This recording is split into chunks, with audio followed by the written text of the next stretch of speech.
Yo, what it do, YouTube? It's your boy again, Chris, with some more Chris Wrestling Views. Today, I'm going to be doing the SmackDown review slash reaction edition here. My first video of 2021.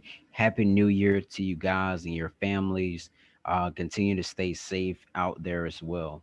So, SmackDown opens up with the preview from the Steel Cage match last week with Roman Reigns versus Kevin Owens, and showing how Jimmy Uso, interfered in the match and you know made Roman win last week. Okay, so the opening of the show, um, like with actually what happened, Roman Reigns comes out, with Jey Uso and Paul Heyman, of course, talking about how he's the face of 2021 on SmackDown, and everything he touched, he said, comes out into greatness. And he's talking about look, how he trusts Paul Heyman, and how he feels, about him and his cousin Jay Uso. So so Kevin Owens comes out, and you know that Roman said no one cares about Kevin Owens, and that he needs to go, and he's just like a roach that just won't leave, and all that stuff. So Kevin Owens said he's gonna do something, and he said he's gonna fight. He challenged Jey Uso to a match, and he's gonna go find someone backstage that can approve of having that match. So after that was over with, of course, got commercial. Then it comes back on. Biggie comes out facing King Corbin. I'm still calling him Baron Corbin, in a non-title match with Sami Zayn at ringside. Well, not ringside, but commentary, whatever I call it, ringside. Biggie hits the big ending for the win on Corbin, but Sami Zayn ends up, you know, beat, you know, ends up beating down, beating down Big E. And then we also had what's those the former members of the Forgotten Sons um were helping, Sami Zayn. Then after then, Apollo Crews runs down to help Big E, and make the match. They made the match a tag team match. Baron Corbin, so he walks out. He walks out on Sami Zayn, because he was saying that his guys wouldn't listen to him, and they only listened to King Corbin. And so this allowed Apollo Crews to hit out the sit out power bomb on Sami Zayn for the win. Show goes on commercial, comes back on. We see Adam Pearce and Owens are talking backstage, and how Kevin Owens wants this match, against Jey Uso, for the main event. So Adam Pearce, of course, approves of the match and makes the match official for the main event tonight on SmackDown. So show goes and commercial, comes back on. Big E um, is talking with Apollo Crews backstage, and Apollo Crews wants to face Big E for the Intercontinental Championship next week on SmackDown. So next week it will be Big E versus Apollo Crews for the Intercontinental Championship. I think that's going to be a great match. Hopefully, Sami Zayn won't interfere in that match, because if he does, that's just going to make it like Um. So yeah. Also, next match they had was the Riott Squad versus Tamina and Natalya with Billy Kay at ringside.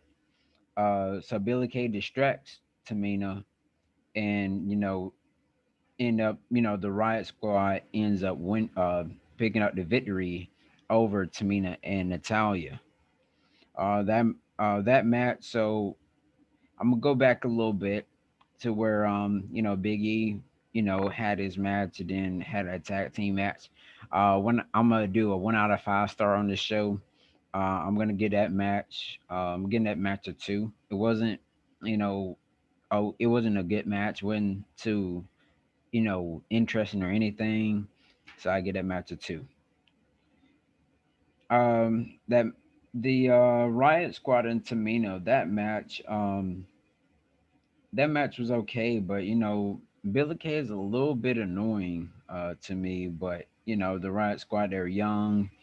They somewhere down the line, maybe sometime this throughout this new year, they will have a women's championship match, against Oscar and Charlotte somewhere down the line. And congratulations to the Riot Squad for picking up that victory um, over Natalya and Tamina. So the fifth thing we had on SmackDown tonight, we had Sasha Banks and Bianca Belair versus Bayley and Carmella. Um, Carmella's um, friend Reggie, pulls Carmella out the ring while Sasha Banks, had Carmella in the bank statement.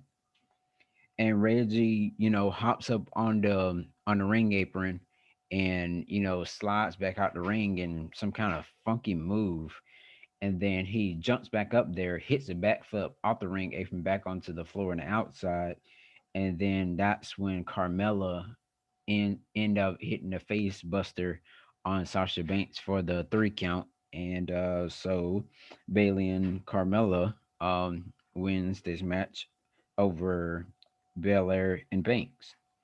So that was pretty awesome. I give that match, honestly. I give that match a 5 star on that one. It was one of the best matches out of the show at that beginning.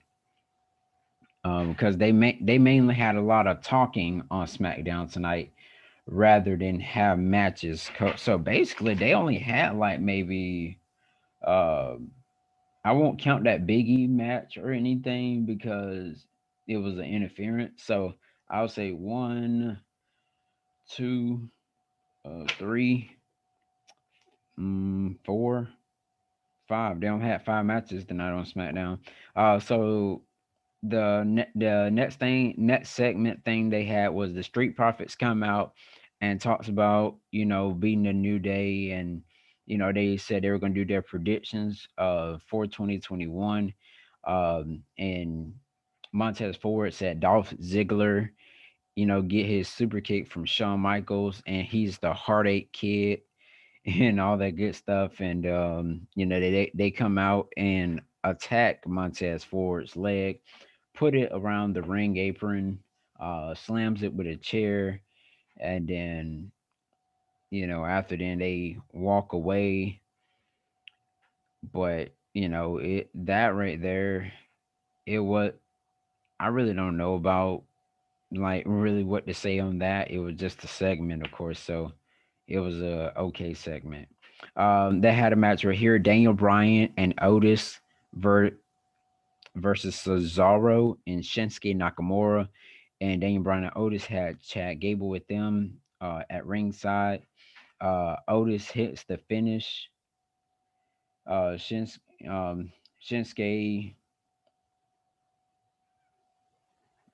yeah, Shinsuke did something.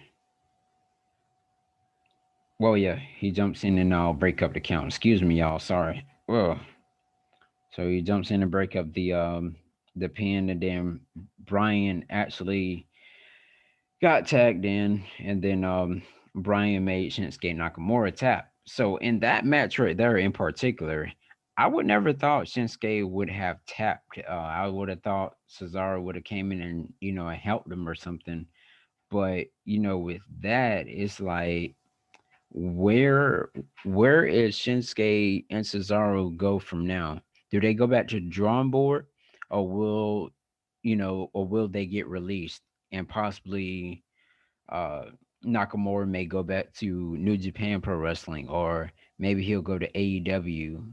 But more than likely, I know Cesaro it deserves way better than what he's being treated with now, especially like with Cesaro being the strong guy that he is. the athletic guy that he is, he definitely deserves more. And I if he gets released, I definitely would love to see him go to All Elite Wrestling. In my opinion, let me know what you guys think down there in the comments. You guys, let me know what you all think. Will Cesaro and Sheamus get released? Because you know it's the new year. You know how WWE do. You know they will always start releasing people. And it's also being reported. Sorry if I'm getting off topic, you guys. But it's some superstars that were offered contracts. Um, around the end of December and also in like the mid part of the year last year, they were offered contracts, but they declined the contracts. I don't know who is it. They didn't say any names or anything, but it is it's really funny. Of I wonder who could it be. All right. So last match of the night, we had Jay Uso versus Kevin Owens.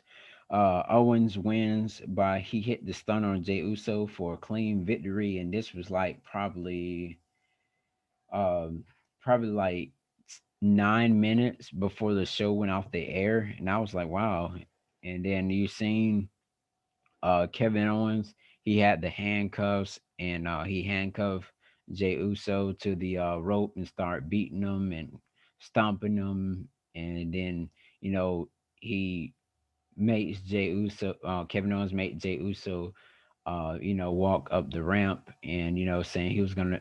Kevin Owens say he was gonna bring Jay Uso to Roman because because he wants to. Kevin Owens wants to fight Roman, so um basically after then he gets up behind the little monitors that they got, the little monitor camera things they got up there, and Roman Reigns come out of nowhere.